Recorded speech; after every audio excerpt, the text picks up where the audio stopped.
आग में धकेलने की कोशिश की गई। दंगे और कत्लेआम कराने इसके चलते बहुत सनसनीखेज खुलासे वाले लोग कोर्ट के सामने किए गए। एकजुट होकर किस तरह से को लेकर चले थे। ये टुकड़े टुकड़े गैंग, जब वे देश को बांटने वाले लोग अमेरिका के आग में धकेलने की कोशिश की गई। दंगे और कत्लेआम कराने इसके चलते बहुत सनसनीखेज खुलासे वाले लोग कोर्ट के सामने किए गए। एकजुट होकर किस तरह से को लेकर चले थे। ये टुकड़े टुकड़े गैंग, जब वे देश को बांटने वाले लोग अमेरिका के आग में धकेलने की कोशिश की गई। दंगे और कत्लेआम कराने इसके चलते बहुत सनसनीखेज खुलासे वाले लोग कोर्ट के सामने किए गए। एकजुट होकर किस तरह से को लेकर चले थे। और किस ये टुकड़े टुकड़े गैंग, देश को बांटने वाले लोग अमेरिका के आग में धकेलने की कोशिश की गई। दंगे और कत्लेआम इसके चलते बहुत सनसनीखेज खुलासे वाले लोग कोर्ट के सामने किए गए। एकजुट होकर किस तरह से को लेकर चले थे। ये टुकड़े टुकड़े गैंग, देश को बांटने वाले लोग अमेरिका आग में धकेलने की कोशिश की गई। दंगे और कत्लेआम इसके चलते बहुत सनसनीखेज खुलासे वाले लोग कोर्ट के सामने किए गए। एकजुट होकर किस तरह से लेकर चले थे। ये टुकड़े टुकड़े गैंग, देश को बांटने वाले लोग अमेरिका आग में धकेलने की कोशिश की गई। दंगे और कत्लेआम इसके चलते बहुत सनसनीखेज खुलासे वाले लोग कोर्ट के सामने किए गए। एकजुट होकर किस तरह से लेकर चले थे। ये टुकड़े टुकड़े गैंग, देश को बांटने वाले लोग अमेरिका आग में धकेलने की कोशिश की गई। दंगे और कत्लेआम इसके चलते बहुत सनसनीखेज खुलासे वाले लोग कोर्ट के सामने किए गए। किस तरह से लेकर चले थे। ये टुकड़े टुकड़े गैंग, देश को बांटने वाले लोग अमेरिका आग में धकेलने की कोशिश की गई। दंगे और कत्लेआम इसके चलते बहुत सनसनीखेज खुलासे वाले लोग।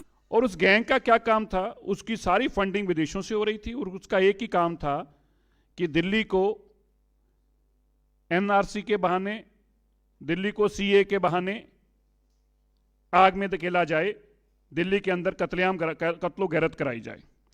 आप ये देखिए, पब्लिक प्रोसिक्यूटर ने ये सारे जो डॉक्यूमेंट एविडेंस के रूप में पेश किए, बड़े ऐसी सनसनीखेज जानकारी सामने आई।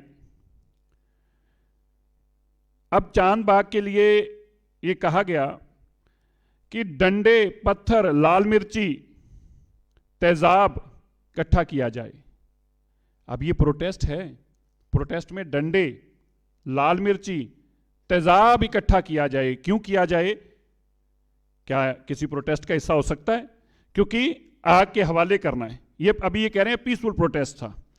और ये सारी जानकारी जो है, मैं फिर से कहूं, ये DPSG ग्रुप जो बनाया गया, ये उसकी व्हाट्सएप चैट है।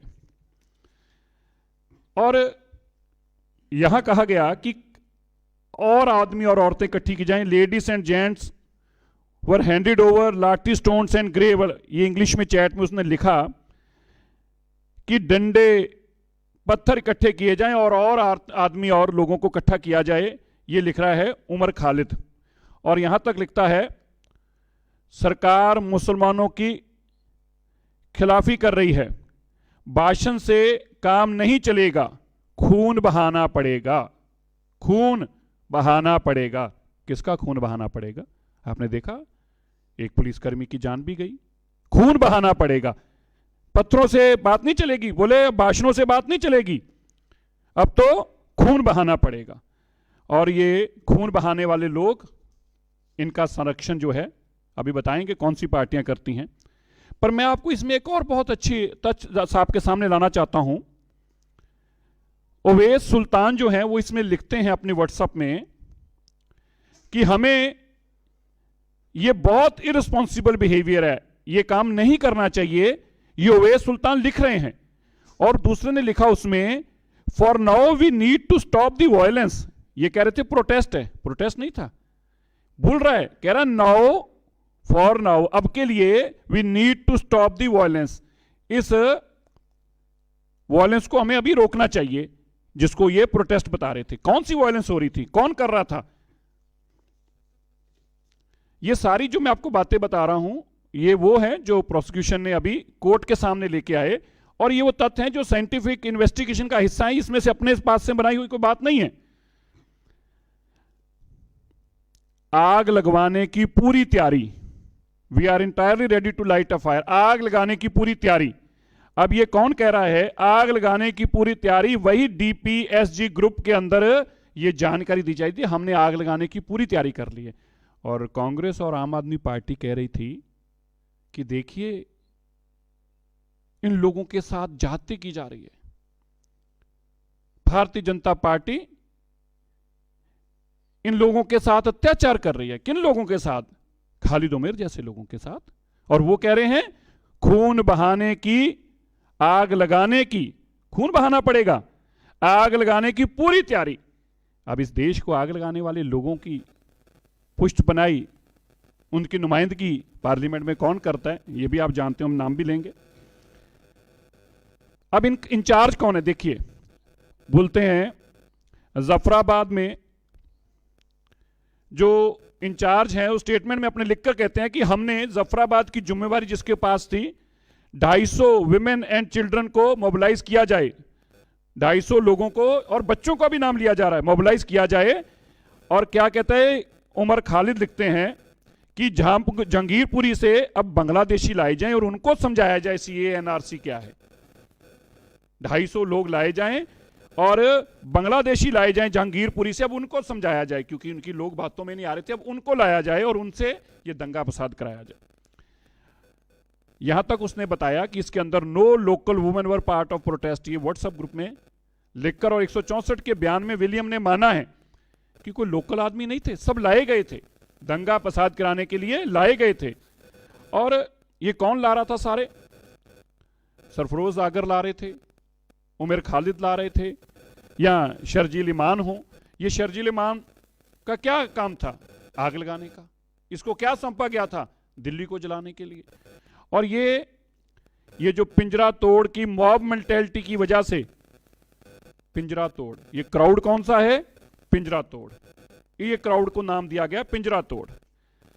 और सबसे जो इंपॉर्टेंट है मैं आपकी जानकारी में लाना चाहता हूं, जब ये कत्लेआम शुरू हो जाता है उसके बाद क्या होता है? 4:44 पर जब दिल्ली में ये पहली खबर आती है कि ये वायलेंस शुरू हो गई है और एक पुलिस कांस्टेबल का कत्लेआम कर दिया गया है, उमर खालिद उसी टाइम नताशा को फोन करते हैं जो उस साइट की इंचार्ज थी, जो कि पिछली पे कहा गया है कि वो साइट इंचार्ज रहेगी इसकी, वो साइट इंचार्ज थी यहां की जफराबाद की। और उसको फोन करके, ये फोन पे 720 सेकंड बात होती है उमर खालिद की और नताशा की। और फिर क्या कहा जाता है, ये बड़ा इंपॉर्टेंट है।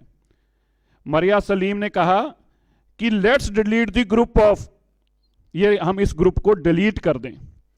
कुछ छुपाने को नहीं था तो ग्रुप डिलीट क्यों करना था? ग्रुप को डिलीट कर दें। कौन से ग्रुप को? जिस ग्रुप के अंदर दिल्ली को आग लगाने की, देश को बांटने की और देश में लोगों को मरवाने की साजिश रची जा रही है, इस ग्रुप को डिलीट कर दें। आप इसको तो हटा सकते हैं, इसको तो आप डिलीट कर सकते हैं, इसको तो आप मिटा सकते हैं, पर जो आपके जुर्म हैं, जो आपने पाप किए हैं, उमर खालिद जैसे लोगों ने, इमाम जैसे लोगों ने जो पाप किए हैं, उनको नहीं मिटा पाओगे। उनकी सजा मिलेगी। ये ग्रुप तो डिलीट हो जाएंगे पर तुम्हारे पाप नहीं मिट पाएंगे। और फिर यहां तक लिखते हैं each person needs to delete message individually. हर इंसान अपने फोन में से अपने अपने इंडिविजुअल मैसेज सारे डिलीट करे, चाहे ग्रुप में वो भी डिलीट किए जाएं। अब इसमें हर्षमंदर मुझे बताने की जरूरत नहीं है, सोनिया गांधी जी के बड़े नजदीकी रहे हैं। वो क्या लिखते हैं, कह रहे हैं कि हमें कुछ इसमें अब नॉन मुस्लिम लोग चाहिए क्योंकि दंगे फसाद बढ़ चुके हैं, मारे जा चुके हैं लोग, हमें इसमें अब नॉन मुस्लिम लोग, we need non Muslim young people on every protest site. हमें हर प्रोटेस्ट साइट पे नॉन मुस्लिम लोग चाहिए। अब ये कौन कह रहे हैं? हर्षमंदर।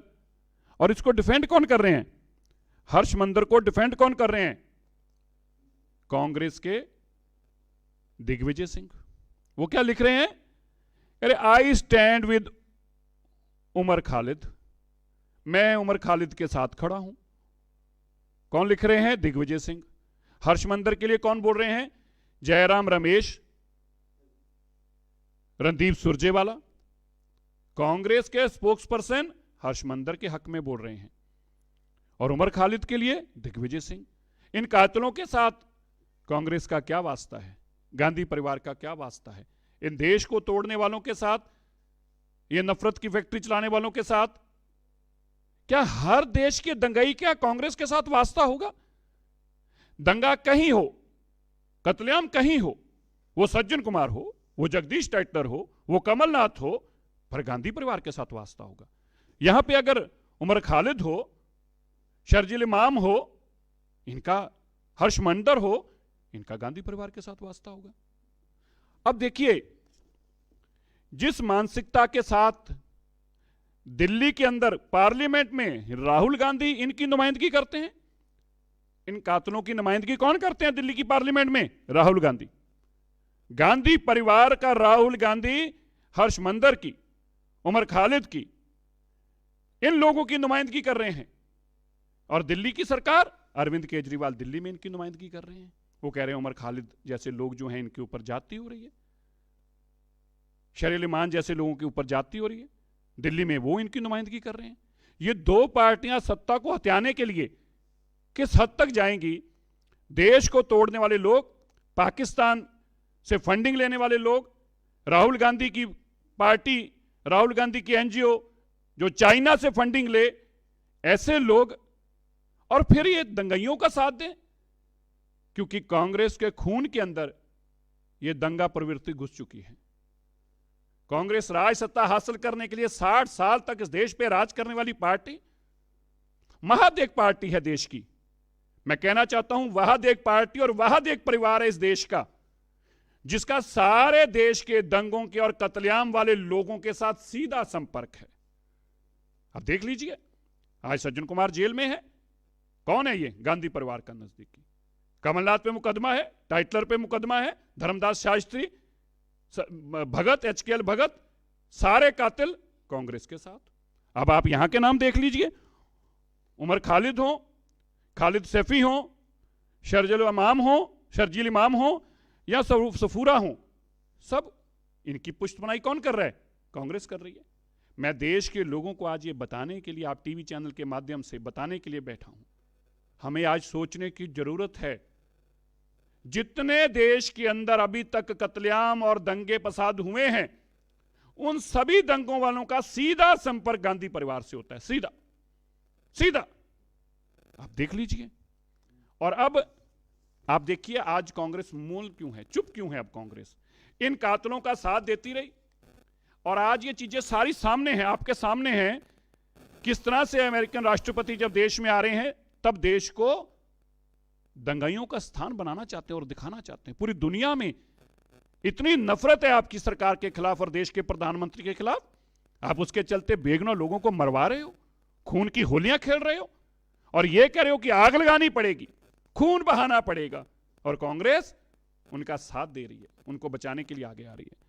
ये नफरत की फैक्ट्री चलाने वाले लोग आज बेनकाब हुए हैं। मैं आज सोनिया गांधी से, राहुल गांधी से और कांग्रेस से पूछना चाहता हूं, अपना रिश्ता तो बताइए क्या है इनके साथ, और सभी कातिलों के साथ आप ही का रिश्ता क्यों है? और आप एक बात और याद रखिएगा, मैं देश के लोगों को आपके टीवी चैनल के माध्यम से बताना चाहता हूं, इतना बड़ा कत्लेआम करने वाले लोग, ऐसे दिल्ली को आग लगाने वाले, देश को तोड़ने वाले लोग, और कांग्रेस आज चुप्पी साधे खड़ी है। क्यों नहीं कांग्रेस आज बोलती कि ऐसे लोगों को सजाए मौत होनी चाहिए, ऐसे लोगों के खिलाफ देश की सरकार कार्रवाई करने के लिए इनको फांसियों पर टांगा जाना चाहिए। देश को तोड़ना, देश को आग लगाने का काम करे और कांग्रेस उनका साथ दे। मैं देश के लोगों को ये बताने के लिए आज आया हूं। आज हमें ये सोचने की जरूरत है, एक तरफ वो है देश के प्रधानमंत्री नरेंद्र मोदी जो विकास की बात करते हैं, और दूसरी तरफ राहुल गांधी और कांग्रेस है जो विनाश की बात करते हैं। एक तरफ वो लोग हैं जो लोगों की जान बचाने की बात करते हैं, और दूसरी तरफ राहुल गांधी और गांधी परिवार लोगों की दुकान और घर और आग लगाने की बात करते हैं। ये आग लगाने वाली प्रवृत्ति जो है, लोगों को मरवाने वाली प्रवृत्ति जो है, हमें इससे सचेत होने की जरूरत है, और ये सत्ता हासिल करने के लिए किसी भी हद तक गिर सकते हैं। मैं फिर से कह दूं, इन लोगों का साथ देने वाले, उमर खालिद जैसे लोगों का साथ देने वाले, शरजल इमाम का साथ देने वाले लोग, इन लोगों से हमें बचने की जरूरत है। और आज देश को जवाब दे गांधी परिवार क्यों इनका साथ दिया और क्यों मंदिर जैसे लोगों का साथ दिया। धन्यवाद जी। 2 पूछिए। आप कैप्टन अमरिंदर सिंह के साथ में, ढींडसा के साथ में जो आपका गठबंधन है, भारतीय जनता पार्टी के लोग जो है पंजाब के अंदर अपने आप को इन पार्टियों का गठबंधन कहां देखता है? और ये जो दंगे का मुद्दा, इस वाले विषय से संबंधित जिसका सवाल है जरूर पूछिए। मुझे लगता है यहाँ वाले मुद्दे पे पहले मैं अलग से बात करूंगा, पर यहाँ वाले मुद्दे पे रहें तो ठीक है। पंजाब के लिए मैं आपसे अलग से बात, दिल्ली के मुद्दे पे सवाल पूछूं? आज के विषय इस मुद्दे पे विषय जो दिल्ली में इस पर्पस के लिए आया ये कड़कड़डुमा में पब्लिक प्रोसिक्यूटर ने रिपोर्ट फाइल की है। और मैं आपको ये भी बता दूं, यही पब्लिक प्रोसिक्यूटर ने जो पहली रिपोर्ट फाइल की थी, उसके अंदर शरजील इमाम जो हैं उसके खिलाफ चार्जेस भी फ्रेम हो चुके हैं। कई लोग बात कर रहे थे जब तो प्रोसिक्यूटर की रिपोर्ट है, इसमें शरजील इमाम के खिलाफ दूसरे केस में यही प्रोसिक्यूशन के चलते चार्जेस भी फ्रेम हो चुके हैं। सर कब की है ये परसों कोर्ट में फाइल हुई थी। बहुत बहुत धन्यवाद, थैंक यू।